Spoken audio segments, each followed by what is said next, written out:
Welcome to Hometown Happenings. I'm Carol McCarthy here at Detroit Lakes Fire Department today with Todd George, the Assistant Fire Chief for Detroit Lakes Fire Department. Welcome to Hometown Happenings. Thanks, Carol. Thanks for coming, and I appreciate your time. Yeah, you bet. Well, I appreciate your time, and we're going to learn a little bit more about what the fire department does and, some of the things that you go through fighting fires, like who you are and what you do. So first off, Todd, I wanted you to tell us a little bit about yourself. How many years have you been on the fire department? I joined in July of 1996, so just about 18 years.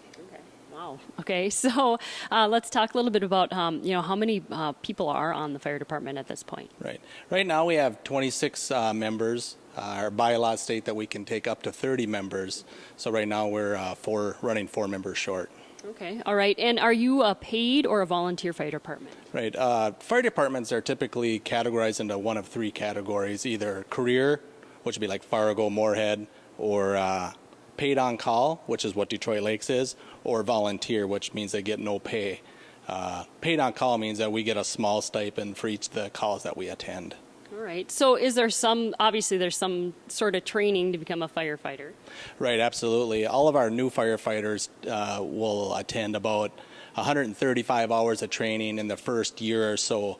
And that brings them up to Firefighter 1, Firefighter 2 certification, along with some hazmat training. In addition to that, we do training every Wednesday night down here at the fire station. And we also do like to have our trainees become first responder certified within their first year or so, which is an additional, I believe, 80 hours of training. Okay, so how many hours, I'm going to probably put you on the spot here a little bit, maybe not, but so how many hours do you put in, as an 18-year veteran on the fire department, like say a week or a month or a year? Sure. As being the assistant chief, we have some additional responsibilities. But if you take into account all the fire calls, the meetings, the training, on a weekly basis, I suppose maybe 5 to 10 hours a week, just depending on the call volume. Mm-hmm.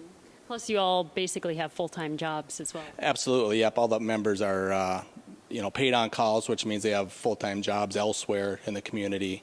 And so when the page goes off, we have to leave our jobs and come down to the station. So, Todd, do you have a lot of people, stepping up to become firefighters, men or women? What is maybe the average age on the fire department right now? Right. Average age, our retirement, or typically our members will retire at around age 50. But we have had some new recruits over the last year. We have 4 members right now that we call probationary members who are less than 1 year of service, 3 men and 1 woman. So yeah, we've had some recent interest in in becoming members. Average age, I would guess, is somewhere probably in the mid to high 30s. Okay. So I know I was at a recent city council meeting, and you welcomed one of the firefighters that had gone through the year probationary period and put in a lot of hours. They were commenting, the council members are commenting on how many hours in a year the firefighter puts in. Do you want to talk a little bit about that recruit? Sure. That was Corey Medelack. He just went through some training, just recently finished his probationary, like you said, his year. That was that 135 hours about of training, in addition to all the training that we do down here. So he's an ex-military person, so he's very structured, and he'll make a great firefighter. Okay.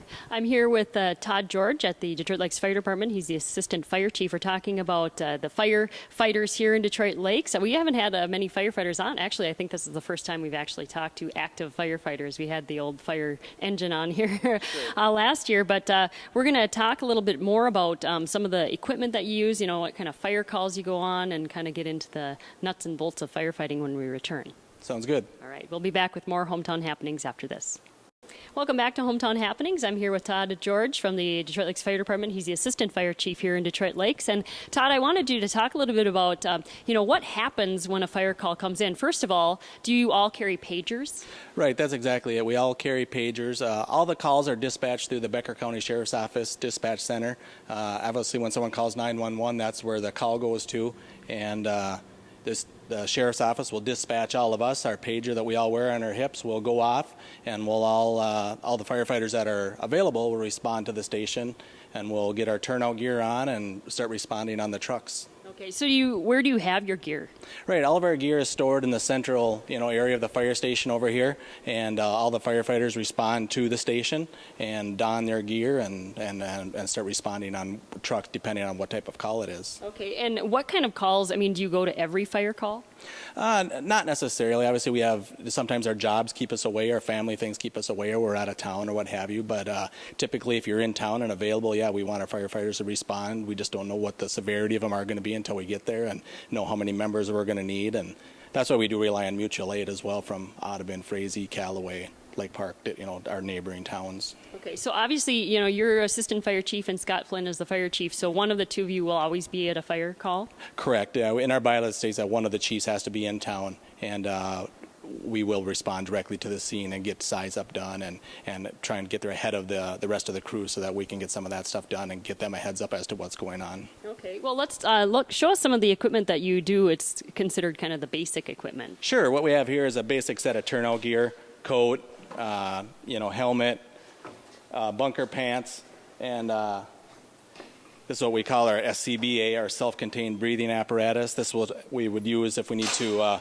go in interior structure fighting, helmet, and altogether, that adds about 60 pounds of weight to a firefighter on top of, just their normal body weight. So. So do you, obviously you do training with that equipment on? We do, yeah. All of our training that we do, we try to train like we fight fire so that, when it comes, time comes, it just comes secondhand. Mm-hmm. What is the most, the call that you go on the most popular call that you handle? Sure. We do a lot of alarm calls. Obviously, we have a lot of businesses in town. We have a lot of, even upper scale apartments and houses that have fire alarms connected to alarm companies. So about 30% of the calls we do are alarms, whether that's fire, smoke alarms, or CO2 or carbon monoxide. But about 30% of that is that, and about 25% are structure fires, 25% are car accidents. Okay. All right. And I suppose this time, the early summer, late spring, it's a lot of grass fires. We do. We've been fortunate in the last couple of years with the way the DNR puts the restrictions on that we haven't had a lot of grass fires, but we definitely do see some of those, yes. So what are some of the most dangerous ones that you've handled? Probably structure fires. You just never know. With the way buildings are built these days, lightweight construction is always a concern. We have collapse happening so much faster, and the materials that are inside houses are burning hotter and quicker. Flashover is happening in a tenth of the time it did in the 70s. Mm-hmm. What time of year is the most fire activity, do you think, in your opinion? Fall, winter, with the wood burning season, things like that, and with the energy costs, people are burning wood more. So, but we do see more structure fires, I would say, in the winter months. And do you know what the record number of fires you've handled in a day is? Right, I don't know that exactly. Grass fires, when we have had heavy grass fire seasons, we've had probably 10 to 15 grass fires in a day. So that keeps us hopping. And you rely on a lot of mutual aid too. We do, and the DNR helps us a lot in that type of situation, but also the neighboring towns. So how many trucks do you have? We have 11 trucks down here. It just depends on where the call is at or the nature of the call to determine what trucks we're going to take for that particular call. And Todd, why did you become a firefighter? My dad was a firefighter back in my hometown, and so I've kind of lived that as a child. Just something I've always wanted to do, give back to the community and, serve your community. So, and it's something I just have a passion for and really enjoy. Okay, cool. And if anybody's interested in becoming a firefighter in Detroit Lakes, who would they call or how would they get started? Right. The first thing we'd do is they can go to the Detroit Lakes Administration Building on Roosevelt Avenue and ask for an application and fill it out and just indicate you're interested in becoming a firefighter, and we will take it from there. All right. Todd George, thanks so much for your time and the service that you give to our community. Thank you. I appreciate your time as well. For Hometown Happenings, I'm Carol McCarthy.